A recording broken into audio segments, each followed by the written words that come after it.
So welcome to a fireside reading of Wuthering Heights by Emily Brontë, Chapter 12. While Miss Linton moped about the park and garden, always silent and almost always in tears, and her brother shut himself up among books that he never opened, wearying, I guessed, with a continual vague expectation that Catherine, repenting her conduct, would come of her own accord to ask pardon and seek a reconciliation, and she fasted pertinaciously under the idea, probably, that at every meal Edgar was ready to choke for her absence, and pride alone held him from running to cast himself at her feet. I went about my household duties, convinced that the Grange had but one sensible soul in its walls, and that lodged in my body.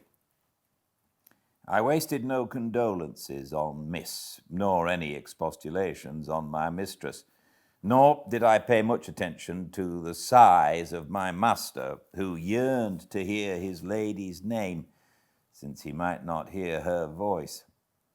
I determined they should come about as they pleased for me, and though it was a tiresomely slow process, I began to rejoice at length in a faint dawn of its progress, as I thought at first. Mrs. Linton, on the third day, unbarred her door, and having finished the water in her pitcher and decanter, desired a renewed supply, and a basin of gruel, for she believed she was dying. That I set down as a speech meant for Edgar's ears. I believed no such thing, so I kept it to myself and brought her some tea and dry toast. She ate and drank eagerly and sank back on her pillow again, clenching her hands and groaning. "Oh, I will die," she exclaimed. "Since no one cares anything about me, I wish I had not taken that." Then a good while after I heard her murmur, "No, I'll not die. He'd be glad. He does not love me at all. He would never miss me." "Did you want anything, ma'am?" I inquired, still preserving my external composure, in spite of her ghastly countenance and strange, exaggerated manner. "What is that apathetic being doing?" she demanded, pushing the thick, entangled locks from her wasted face. "Has he fallen into a lethargy, or is he dead?" "Neither," replied I. "If you mean Mr. Linton, he's tolerably well, I think, though his studies occupy him rather more than they ought. He is continually among his books, since he has no other society." I should not have spoken so if I had known her true condition, but I could not get rid of the notion that she acted the part of her disorder. "Among his books!" she cried, confounded. "And I, dying! I am on the brink of the grave. God knows, does he know, how I'm altered?" continued she, staring at her reflection in a mirror hanging against the opposite wall. "Is that Catherine Linton? He imagines me in a pet in play, perhaps. Cannot you inform him that it is frightful earnest? Nelly, if it be not too late, as soon as I learn how he feels, I'll choose between these two, either to starve at once, that would be no punishment unless he had a heart, or to recover and leave the country. Are you speaking the truth about him now? Take care. Is he actually so utterly indifferent for my life?" "Why, ma'am," I answered, "the master has no idea of your being deranged. And of course he does fear that you will let yourself die of hunger." "You think not? Cannot you tell him I will?" she returned. "Persuade him? Speak of your own mind. Say you are certain I will."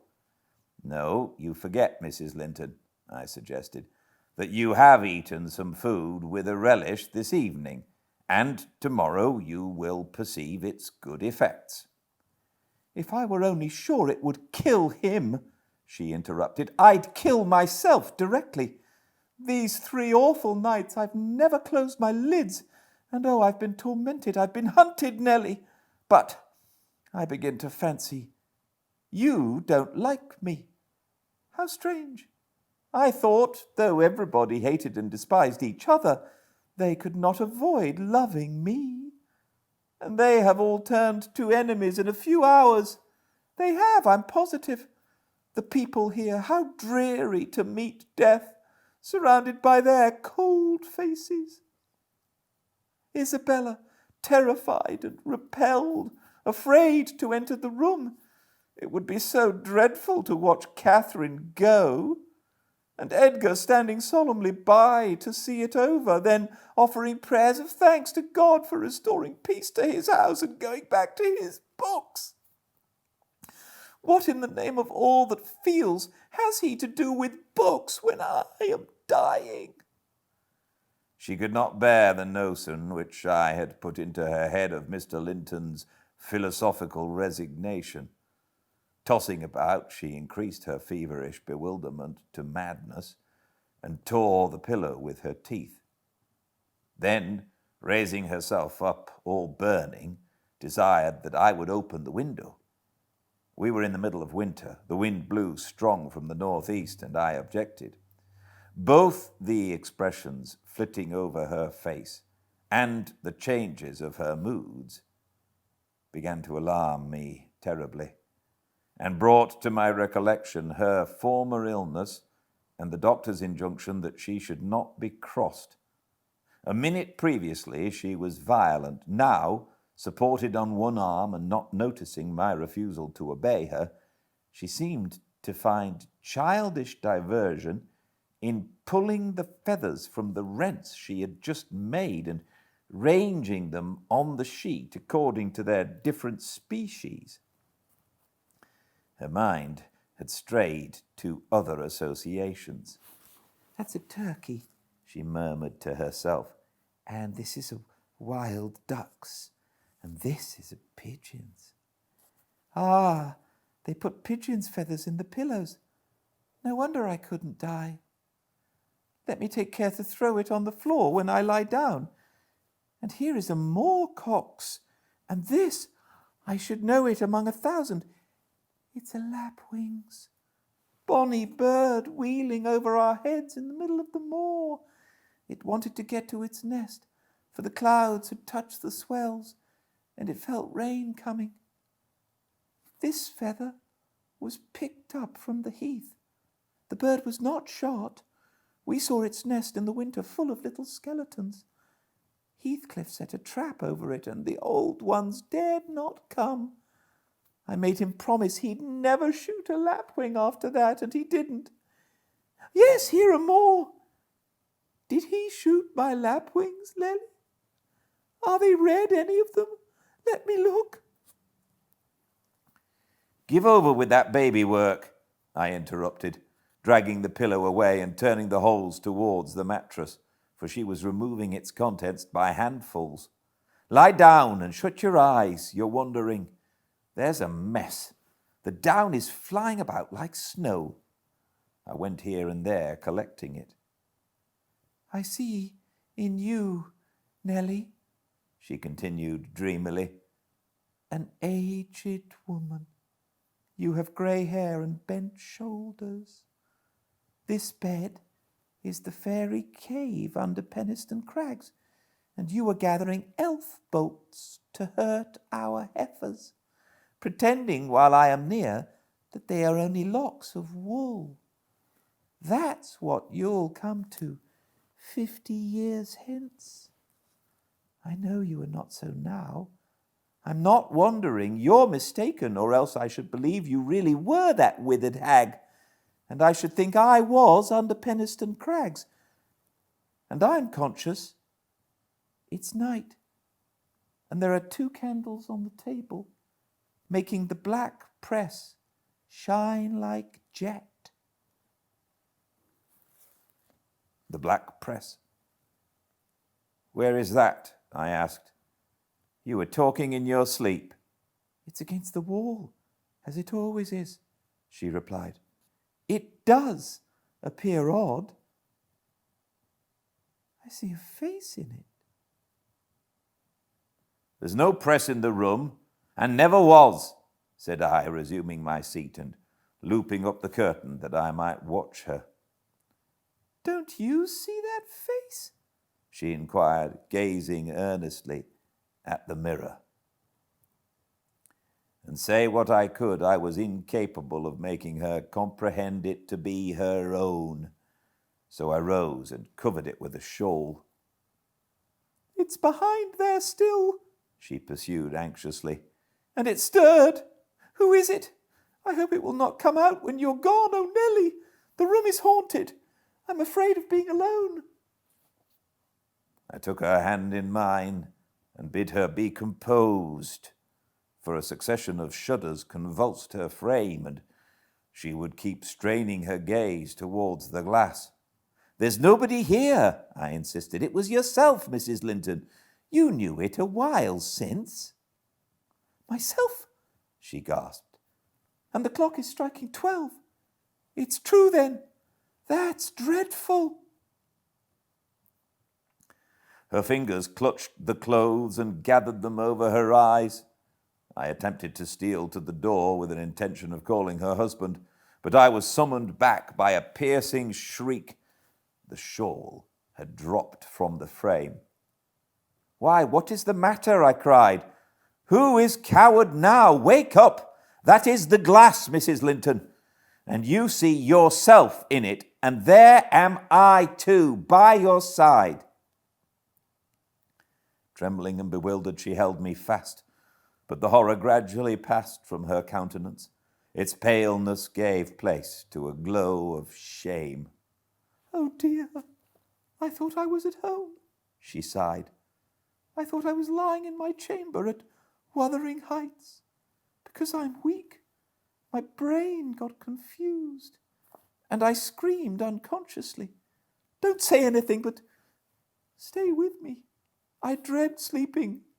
My dreams appall me. A sound sleep would do you good, ma'am, I answered, and I hope this suffering will prevent your trying starving again. Oh, if I were in my own bed in the old house, she went on bitterly, wringing her hands, and that wind sounding in the firs by the lattice. Do let me feel it.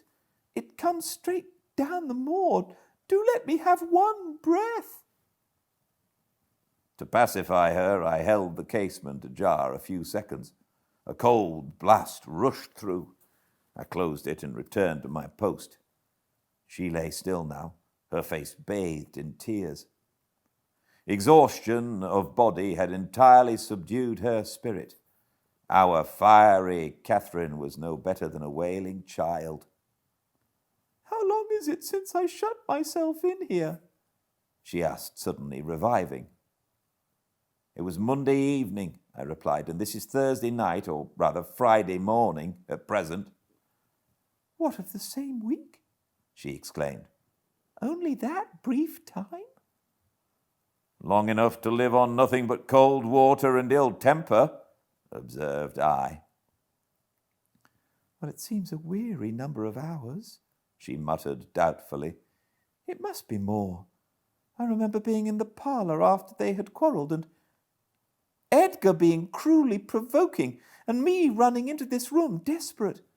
As soon as ever I had barred the door, utter blackness overwhelmed me, and I fell on the floor.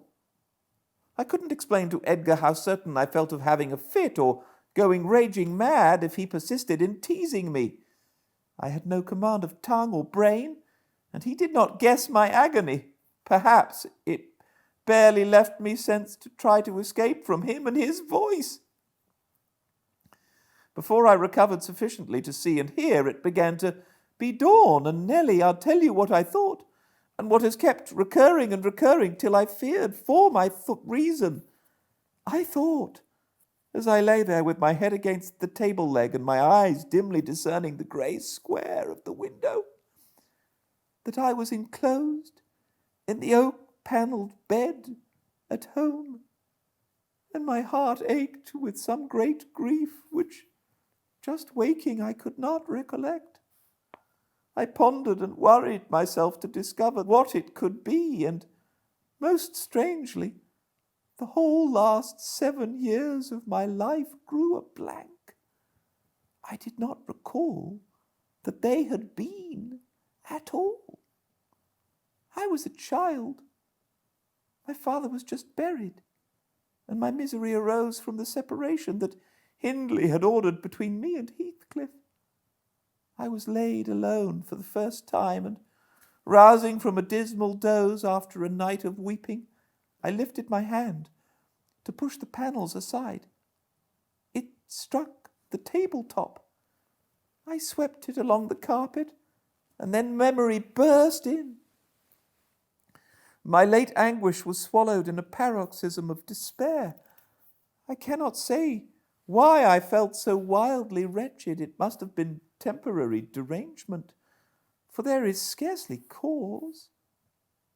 But supposing at 12 years old I had been wrenched from the heights and every early association, and my all in all, as Heathcliff was at that time, and been converted at a stroke into Mrs. Linton, the lady of Thrushcross Grange, and the wife of a stranger, an exile, and outcast thenceforth from what had been my world. You may fancy a glimpse of the abyss where I grovelled.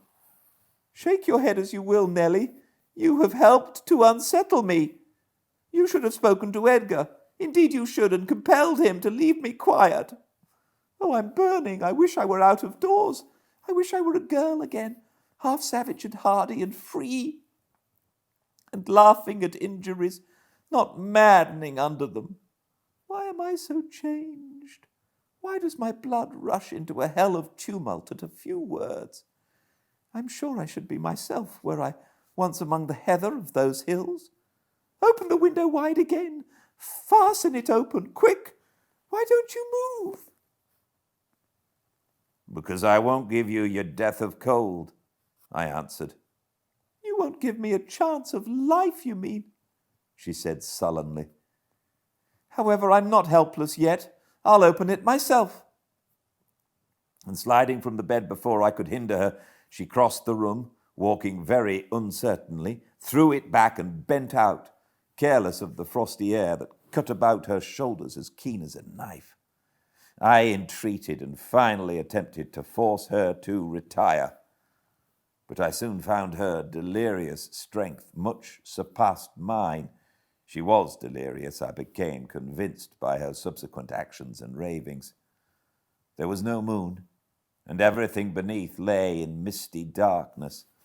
Not a light gleamed from any house, far or near. All had been extinguished long ago, and those at Wuthering Heights were never visible. Still, she asserted, she caught their shining. Look, look, she cried eagerly. That's my room with the candle in it, and the trees swaying before it. And the other candle is in Joseph's garret. Joseph sits up late, doesn't he? He's waiting till I come home that he may lock the gate. Well, he'll wait a while yet. It's a rough journey, and a sad heart to travel it, and we must pass by Gimmerton Kirk to go that journey. We've braved its ghosts often together, and dared each other to stand among the graves and ask them to come. But Heathcliff, if I dare you now, will you venture? If you do, I'll keep you. I'll not lie there by myself. They may bury me 12 feet deep and throw the church down over me, but I won't rest till you are with me. I never will. She paused and resumed with a strange smile. He's considering. He'd rather I'd come to him. Find a way, then. Not through that kirkyard. You are slow. Be content you always followed me. Perceiving it vain to argue against her insanity, I was planning how I could reach something to wrap about her without quitting my hold of herself, for I could not trust her alone by the gaping lattice, when, to my consternation, I heard the rattle of the door handle and Mr. Linton entered. He had only then come from the library and in passing through the lobby had noticed our talking and been attracted by curiosity, or fear, to examine what it signified at that late hour. "No, sir," I cried, checking the exclamation risen to his lips at the sight which met him and the bleak atmosphere of the chamber. "My poor mistress is ill, and she quite masters me. I cannot manage her at all. Pray come and persuade her to go to bed. Forget your anger, for she's hard to guide any way but her own." "Catherine, ill?" he said, hastening to us. "Shut the window, Ellen. Catherine, why—" He was silent. The haggardness of Mrs. Linton's appearance smote him speechless, and he could only glance from her to me in horrified astonishment. "She's been fretting here," I continued, "and eating scarcely anything and never complaining. She would admit none of us until this evening, and so we couldn't inform you of her state, as we were not aware of it ourselves. But it is nothing." I felt I uttered my explanations awkwardly. The master frowned. "It is nothing, is it, Ellen Dean?" he said sternly. "You shall account more clearly for keeping me ignorant of this." And he took his wife in his arms and looked at her with anguish. At first she gave him no recognition. He was invisible to her abstracted gaze. The delirium was not fixed, however, having weaned her eyes from contemplating the outer darkness. By degrees she centered her attention on him and discovered who it was that held her. "Ah, you are come, are you, Edgar Linton?" she said with angry animation. "You are one of those things that are ever found when least wanted, and when you are wanted, never. I suppose we shall have plenty of lamentations now. I see we shall. But they can't keep me from my narrow home out yonder, my resting place where I'm bound before spring is over. There it is, not among the Lintons, mind, under the chapel roof, but in the open air with a headstone.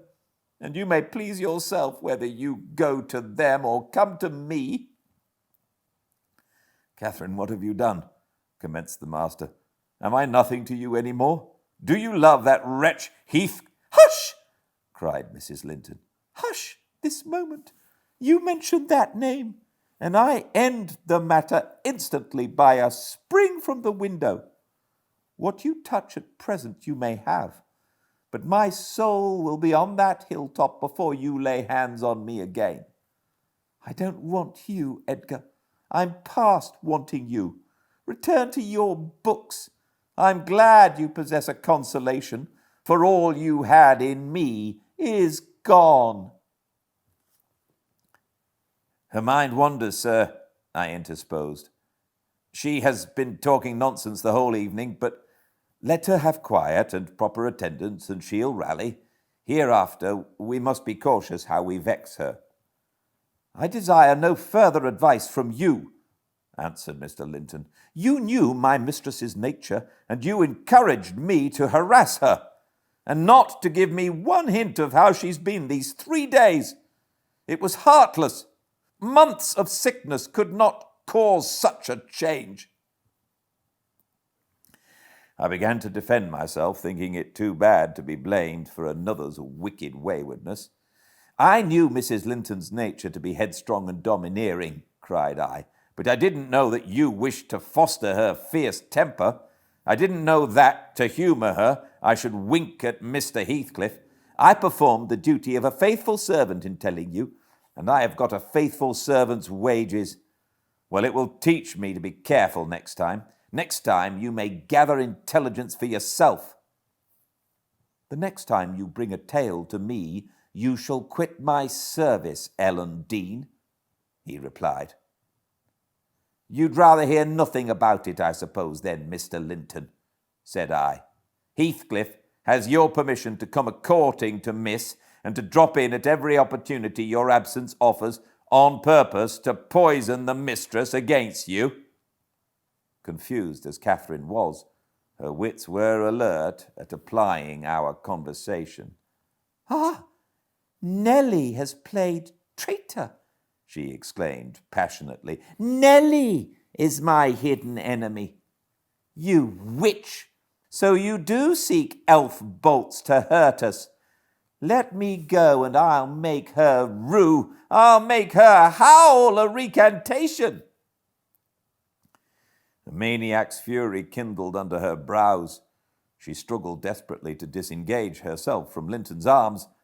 I felt no inclination to tarry the event, and resolving to seek medical aid on my own responsibility, I quitted the chamber.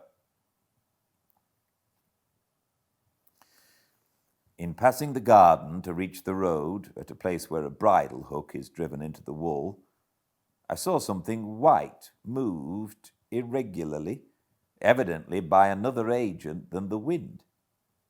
Notwithstanding my hurry, I stayed to examine it, lest ever after I should have the conviction impressed on my imagination that it was a creature of the other world.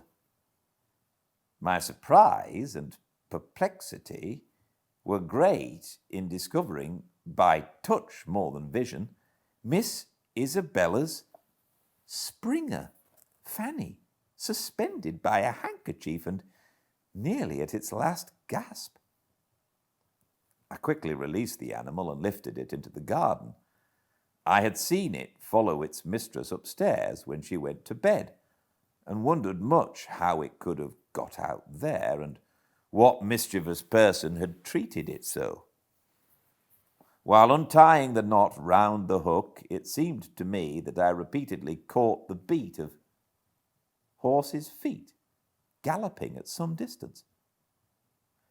But there were such a number of things to occupy my reflections that I hardly gave the circumstance a thought, though it was a strange sound in that place at 2 o'clock in the morning. Mr. Kenneth was fortunately just issuing from his house to see a patient in the village as I came up the street, and my account of Catherine Linton's malady induced him to accompany me back immediately. He was a plain, rough man, and he made no scruple to speak his doubts of her surviving this second attack, unless she were more submissive to his directions than she had shown herself before. "Nellie Dean," said he, "I can't help fancying there's an extra cause for this. What has there been to do at the Grange? We've odd reports up here.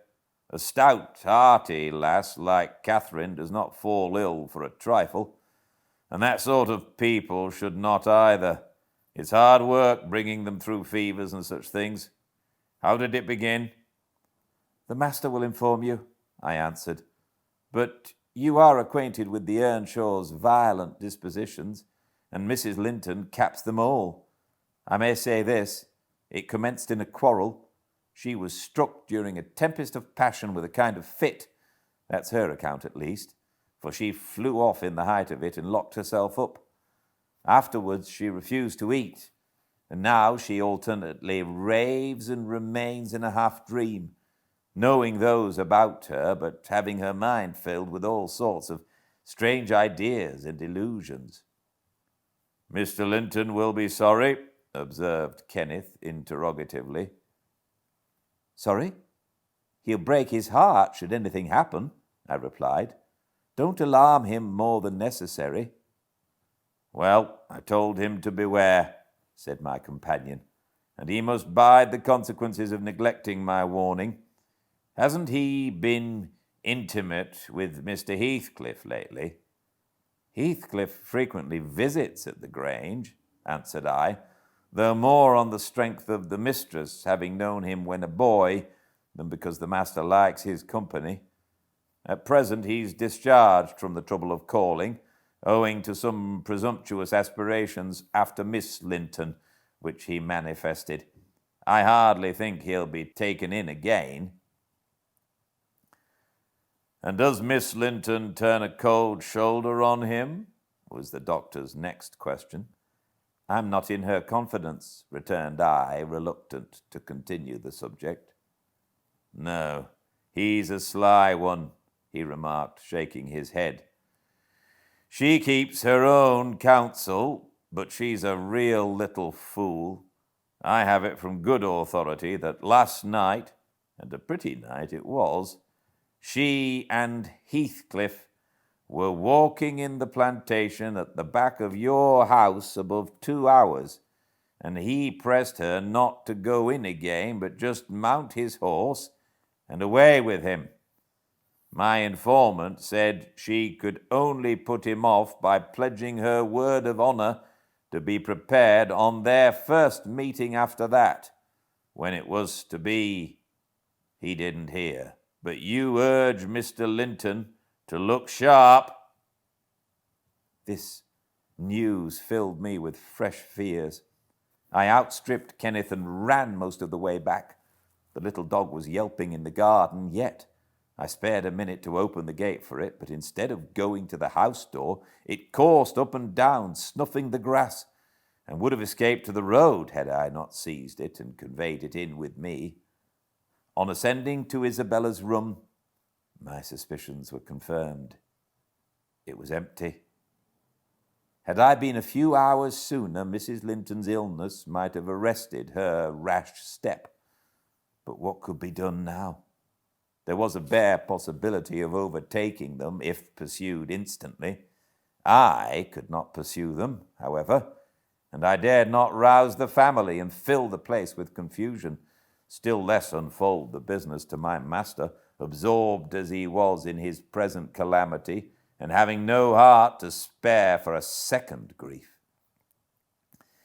I saw nothing for it but to hold my tongue and suffer matters to take their course. And Kenneth being arrived, I went with a badly composed countenance to announce him. Catherine lay in a troubled sleep. Her husband had succeeded in soothing the excess of frenzy. He now hung over her pillow, watching every shade and every change of her painfully expressive features. The doctor, on examining the case for himself, spoke hopefully to him of its having a favorable termination, if we could only preserve around her perfect and constant tranquility. To me, he signified the threatening danger was not so much death as permanent alienation of intellect. I did not close my eyes that night, nor did Mr. Linton. Indeed, we never went to bed, and the servants were all up long before the usual hour, moving through the house with stealthy tread and exchanging whispers as they encountered each other in their vocations. Every one was active but Miss Isabella, and they began to remark how sound she slept. Her brother, too, asked if she had risen and seemed impatient for her presence, and hurt that she showed so little anxiety for her sister-in-law. I trembled lest he should send me to call her, but I was spared the pain of being the first proclaimant of her flight. One of the maids, a thoughtless girl who had been on an early errand to Gimmerton, came panting upstairs, open-mouthed, and dashed into the chamber, crying, "Oh dear, dear, what mun do we have next? Master, master, our young lady!" "Hold your noise," cried I hastily, enraged at her clamorous manner. "Speak lower, Mary. What is the matter?" said Mr. Linton. "What ails your young lady?" "She's gone, she's gone. Yon Heathcliff's run off with her," gasped the girl. "That is not true," exclaimed Linton, rising in agitation. "It cannot be. How has the idea entered your head? Ellen Dean, go and seek her. It is incredible. It cannot be." As he spoke, he took the servant to the door and then repeated his demand to know her reasons for such an assertion. "Why, I met on the road a lad that fetches milk here," she stammered, "and he asked whether we weren't in trouble at the Grange. I thought he meant for Mrs. Sickness, so I answered yes. Then, says he, there's somebody gone after 'em, I guess. I stared. He saw I knew naught about it, and he told how a gentleman and lady had stopped to have a horse's shoe fastened at a blacksmith's shop 2 miles out of Gimmerton, not very long after midnight. and how the blacksmith's lass had got up to spy who they were. She knew them both directly, and she noticed the man, Heathcliff it was, she felt certain, nobody could mistake him besides, put a sovereign in her father's hand for payment. The lady had a cloak about her face, but having desired a sup of water while she drank it, fell back, and she saw her very plain. Heathcliff held both bridles as they rode on, and they set their faces from the village and went as fast as the rough roads would let them. The lass said nothing to her father, but she told it all over Gimmerton this morning. I ran and peeped, for form's sake, into Isabella's room, confirming when I returned the servant's statement. Mr. Linton had resumed his seat by the bed. On my re-entrance, he raised his eyes, read the meaning of my blank aspect, and dropped them without giving an order or uttering a word. "Are we to try any measures for overtaking and bringing her back?" I inquired. "How should we do?" "She went of her own accord," answered the master. "She had a right to go if she pleased. Trouble me no more about her. Hereafter, she is only my sister in name, not because I disown her, but because she has disowned me." And that was all he said on the subject. He did not make single inquiry further, or mention her in any way, except directing me to send what property she had in the house to her fresh home, wherever it was, when I knew it.